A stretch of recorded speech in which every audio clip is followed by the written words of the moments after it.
Bonjour à tous, here I've got the Citroen Ami. It's a small size quadricycle that can be found for around 6,000 euros in France, and there are potential plans to come to the rest of Europe.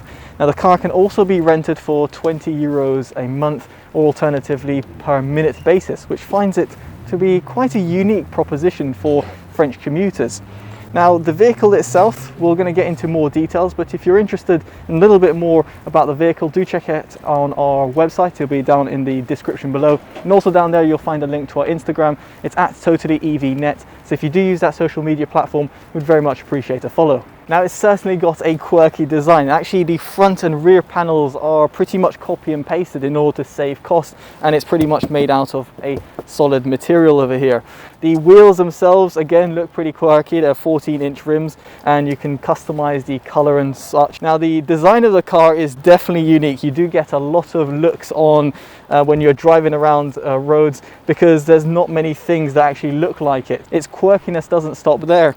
The doors open up in two different ways. You've got the passenger side door that opens up like a conventional door, whilst the driver side door opens up as a suicide door. And you might be wondering, why on earth have they done that? Again, to save costs, because both doors are literally copy and pasted, and essentially it's the same sort of template.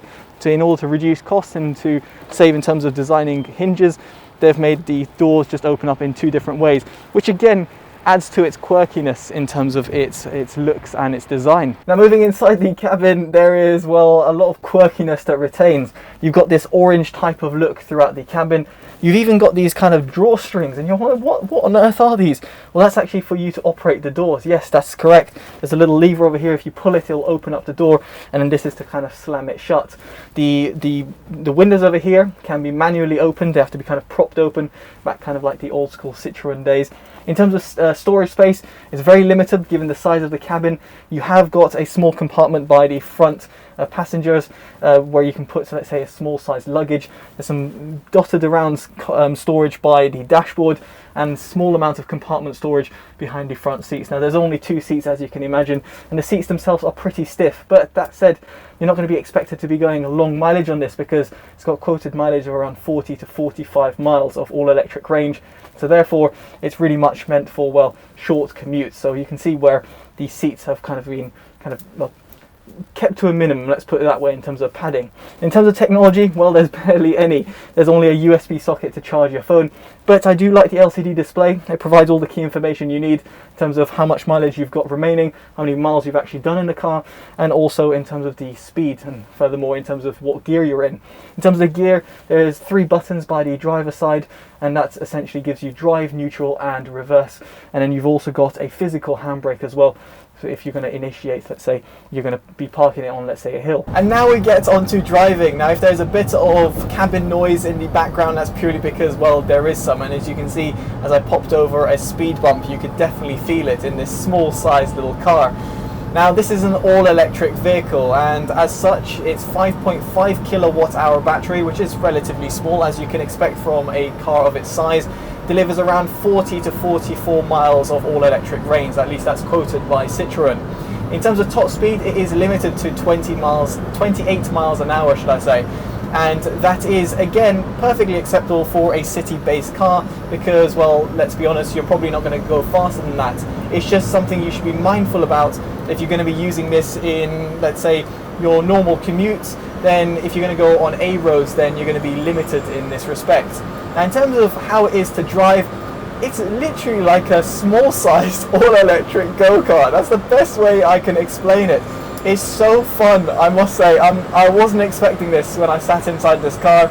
It's just instant amount of torque due to its electric motor, and in terms of its batteries, and also in terms of its driver's feel.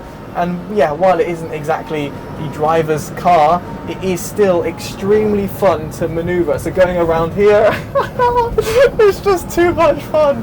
I could have hours of fun on this car, of course, depending on the amount of mileage that you can get out of it. So what I'm trying to say over here is that this car is really suited for city driving.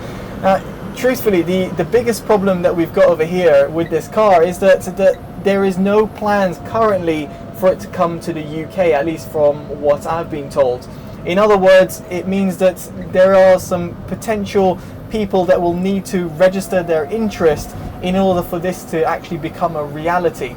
And I would love that to happen, because I can see this car being quite popular in inner city commutes, and for those people who are looking to, well, drive around town without putting any CO2 emissions into the air and have something that's essentially made for the city, well, this pretty much is it, and will just deliver so much fun. But let me know what you think about it, from its name to the actual car itself. Is it something that you see yourself driving, potentially purchasing as well? Or even, as I mentioned before at the beginning of this video, in terms of actually renting it. You can actually rent this on a kind of rental subscription, be it on a monthly basis, or even as a minute per minute basis.